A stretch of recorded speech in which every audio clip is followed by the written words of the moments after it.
ما ينفعش يجي رمضان وما نعملش صينية الجلاش دي، اعملوه بطريقتي حتى لو مبتدئين، وهنعرف ازاي يبقى مقرمش قوي كده والحشوة تكون ثابتة ما تقعش منه. كمان هنعمله بطريقة اكتر زي ما انتوا شايفين مع لونه الحلو ده، احفظوه عشان تعملوه في رمضان. اول حاجه هنبدا بيها الشربات. شربات الجلاش لازم يكون بارد وما يكونش خفيف، ودي اول تريكايه. لو عاوزين الجلاش طري هتخلوا الشربات دافي وخفيف شويه، لو عاوزين الجلاش مقرمش لازم يكون الشربات تقيل وبارد. وده مش للجلاش بس، للكنافه كمان. مقدار لفه من الجلاش هحتاج كوبايه ونص سكر على كوبايه ونص من الميه، عليهم معلقه من الجلوكوز او ممكن نستبدلها بمعلقه من العسل او شربات التقيل لو موجود. هيغلوا على النار، واول ما يغلي هضيف عصير نص ليمونه وارجعهم تاني على النار، واول ما يغلي هحسب حوالي 13 ل 14 دقيقه وبس كده. هرفعهم من على النار بعد ال 13 14 دقيقه واضيف عليهم معلقه من السمنه البلدي علشان تدي ريحه حلوه للجلاش وكمان تدي لمعه حلوه قوي كده. الشربات بتاعنا خلص، هنسيبه على جنب لحد ما يبرد. وتعالوا بقى نبدا نعمل الجلاش. هبدا بالحشوه. انا هنا هستخدم مكسرات، اي مكسرات عندكم حلوه وبتمشي.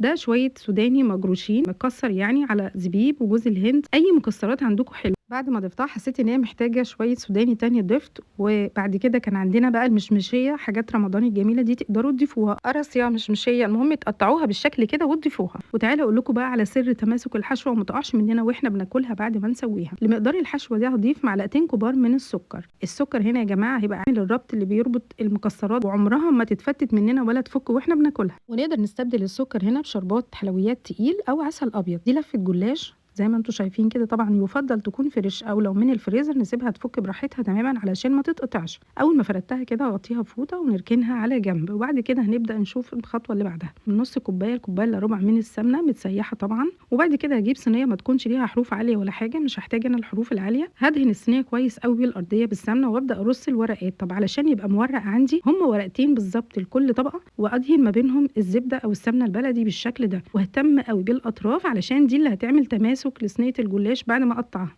بعد ما خلصت اول طبقه هرص طبعا بعد كده ورقتين من الجلاش، وبعد كده هبدا ادهنها بنفس الترتيب ونفس الخطوات، واحط سمنه كويس قوي قوي على الاطراف، مهمه علشان كمان ما تتحرقش مننا ويبقى شكلها مش حلو او غامق. بعد ما خلصت بنص كميه الجلاش بالظبط هاخد الحشوه بتاعتنا اللي احنا عملناها مع بعض، هبدا اوزعها ونراعي ان احنا واحنا بنفردها نخلي حوالي قيمه صباع كده او سنتي ونص من كل حرف ما يكونش فيه الحشوه. ليه؟ علشان ان انا لما بعد كده اجي احط بقيه الطبقات او وانا بقطعها ما تجيش الحشوه تخرج مننا وتتحرق واحنا بنسويها. نكمل بقى بقيه الخطوات بنفس الترتيب. كل طبق من ورقتين، وكل ورقتين هدهنهم من السمنه. وبعد كده ههتم قوي بالحروف علشان ما تتحرقش مني المكسرات وانا بسويها.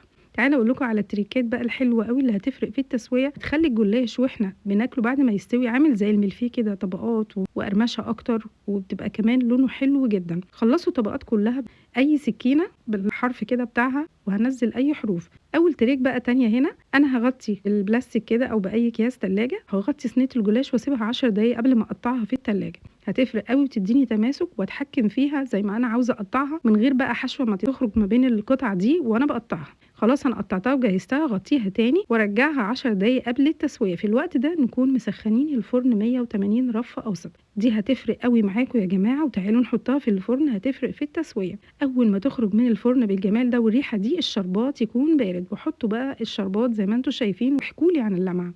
بصوا الجمال، بصوا الحشوه متماسكه ازاي، ما وقعتش خالص واحنا بنقطعها. احنا مقطعين هنا القطعه صغيره جدا، انا بحاول احركها اهي. الحشوه متماسكه جدا وبجد هتفرق معاكم كل التريكات دي. قطعوها بالحجم اللي تحبوه، لونها ذهبي، في مكسرات حطوا، مفيش يعني هي تتاكل كده لوحدها. رمضان يعني صينيه الجلاش المتقطعه دي بشكل البقلاوه كده الجاهزه، وانا بقطعها شايفين متماسكه وفي نفس الوقت مقرمشه، والتسويه مثاليه جدا جدا. ما تفوتوش الوصفه دي لرمضان واعملوها بكل سهوله، وقولوا لي رايكم في كومنت جميل زيكم. وصحتين وهنا يا رب.